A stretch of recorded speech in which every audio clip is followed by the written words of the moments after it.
Oh hai teman-teman, Assalamualaikum warahmatullahi wabarakatuh. Perkenalkan, kami tim KKN UGM Muara Guntur. Sayangnya, kali ini kami tidak bisa terjun langsung di tengah masyarakat Desa Bukosari dan Tlogoweru, Kecamatan Guntur, Kabupaten Demak, melainkan harus melaksanakan KKN secara daring karena adanya pandemi ini. So, pantengin terus ya semua sosial media kami, karena kami akan berbagi berbagai informasi yang menarik dan bermanfaat. Oke, langsung aja ke videonya. Selamat menonton! Oke, kali ini kami akan berbagi informasi mengenai pemanfaatan limbah jagung menjadi pakan ternak.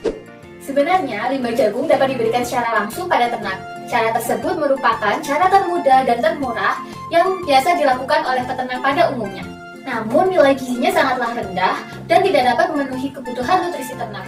Selain itu, sisa hasil panen jagung yang melimpah di musim hujan sebaiknya dimanfaatkan dengan cara mengawetkannya. Pengawetan tersebut dapat meningkatkan nilai gizi pakan dan menjaga ketersediaannya di musim kemarau. Nah, salah satu cara yang sudah cukup banyak diterapkan oleh peternak adalah dengan dibuat silase. Silase adalah bentuk pakan ternak yang masih memiliki kadar air tertentu sebagai hasil pengawetan pakan hijauan melalui proses fermentasi dalam keadaan anaerob, yaitu tanpa oksigen atau kedap udara. Tujuan utamanya adalah untuk mengawetkan dan mengurangi kehilangan zat pada pakan hijauan untuk dimanfaatkan di masa yang akan datang.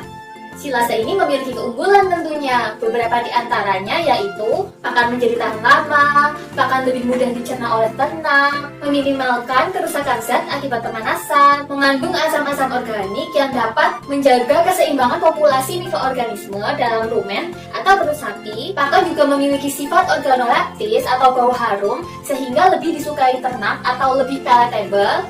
Dan silase komplit memiliki kandungan nutrisi yang lebih tinggi, bahkan dapat memenuhi 70 hingga 90% kebutuhan nutrisi pada sapi loh. Oke, berikut adalah alat dan bahan yang dibutuhkan untuk membuat silase dari jerami jagung beserta cara membuatnya.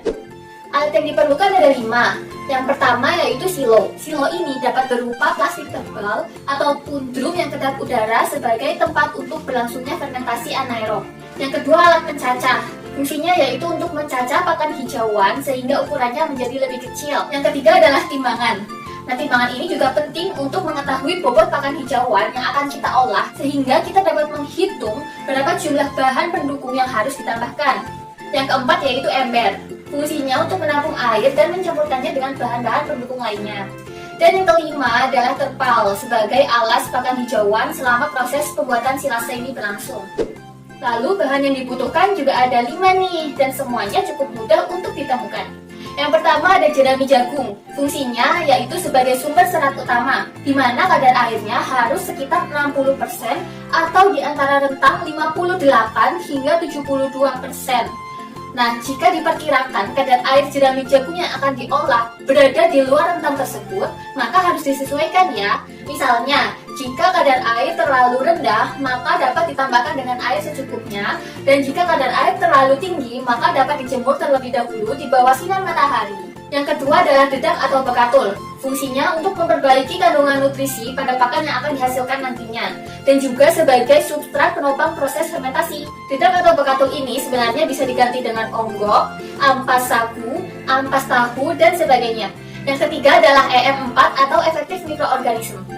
EM4 yang biasa digunakan sebagai campuran pakan ternak adalah jenis EM4 untuk peternakan, dan fungsinya dalam pembuatan silase ini adalah sebagai starter atau inokulan. EM4 ini dapat diganti dengan mol atau mikroorganisme lokal yang memiliki fungsi bakteri yang sama. Lalu yang keempat ada tetes tebu atau molase yang merupakan hasil samping dari pengolahan gula tebu. Pada pembuatan silase ini, tetes tebu berfungsi sebagai sumber karbon.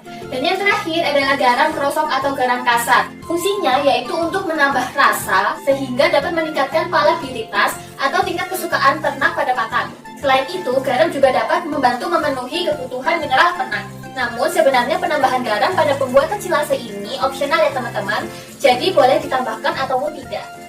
Kemudian lanjut ke cara membuatnya ya. Yang pertama seperti biasa, siapkan alat dan bahan yang dibutuhkan seperti yang sudah disebutkan sebelumnya. Kedua, potong atau cacah jerami jagung seukuran 3-5 cm menggunakan alat pencacah. Nah, sebenarnya akan lebih mudah dan cepat jika dilakukan dengan mesin pencacah atau mesin chopper ya. Namun, jika belum memiliki mesin tersebut, maka dapat menggunakan alat pencacah saja karena memiliki fungsi yang sama dan harga yang jauh lebih murah. Langkah yang ketiga yaitu timbang jerami jagung dengan timbangan untuk mengetahui bobotnya. Nah, saat percobaan kemarin, bobot jerami jagung yang coba kami olah yaitu 20 kg. Lalu, karena kami perkirakan kadar air jerami jagung yang kami miliki cukup rendah, maka kami siapkan 10 liter air untuk ditambahkan, yang kira-kira banyaknya dapat membasahi jerami jagung secara merata. Selanjutnya, kami larutkan garam sebanyak 200 gram dengan 10 liter air yang sudah disiapkan dalam ember. Ditambahkan pula M4 dan tetes tebu ke dalam ember dengan perbandingan 1:1, yaitu masing-masing kami tambahkan sebanyak 40 ml atau sebanyak 4 tutup botol M4 dan 8 tutup botol tetes tebu. Setelah itu, bahan diaduk hingga tercampur merata. Berikutnya, larutan tersebut disiramkan secara merata sedikit demi sedikit pada jerami jagung yang telah dihamparkan. Nah, sebenarnya akan lebih mudah jika menggunakan gembor atau alat yang biasa digunakan untuk menyiram tanaman ya. Tetapi, jika tidak ada, tetap bisa menggunakan ember saja. Setelah itu, bahan diaduk hingga tercampur merata. Kemudian, dedak atau bekatul ditaburkan sebanyak 3-10% dari bobot jerami jagung. Pada percobaan kemarin, kami gunakan dedak atau bekatul sebanyak 2 kg untuk 20 kg jerami jagung atau sebesar 10%-nya. Namun, dapat juga disesuaikan jumlahnya sesuai dengan kebutuhan ya. Lalu, bahan diaduk kembali hingga merata. Dipastikan kembali bahwa bahan sudah tercampur rata dan kadar airnya cukup ya teman-teman. Setelah itu, bahan dapat dimasukkan ke dalam silo secara bertahap sembari dipadatkan untuk meminimalkan terbentuknya rongga udara.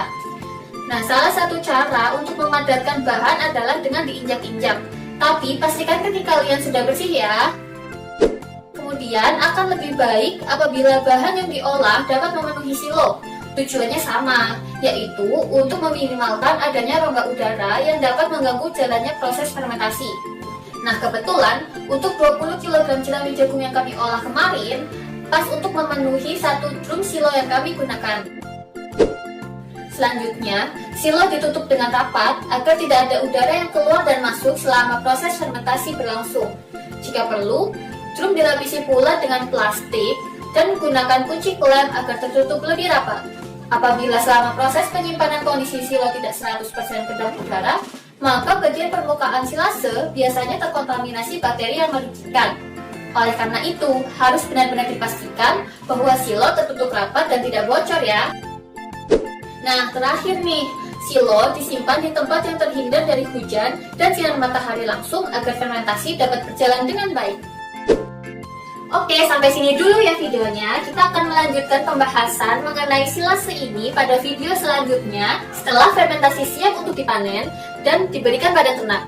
Semoga informasi yang kami sampaikan cukup mudah untuk dipahami dan dapat bermanfaat untuk kita semua. Kami juga mohon maaf apabila masih terdapat banyak kekurangan dan kesalahan dalam penyampaian informasi. Sekian, dan terima kasih sudah menonton sampai akhir ya. Sampai jumpa di video selanjutnya.